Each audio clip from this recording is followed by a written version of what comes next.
Përderisa nga gjithë viset e Kosovës po shkojnë protestues qindra mijëra në Prishtinë,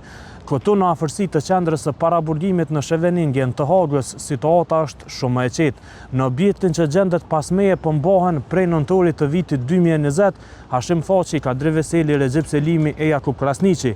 Pa asnjë mundësi lirimi nga paraburgimi, pa asnjë mundësi arresti shtëpiak apo mbrojtje në liri,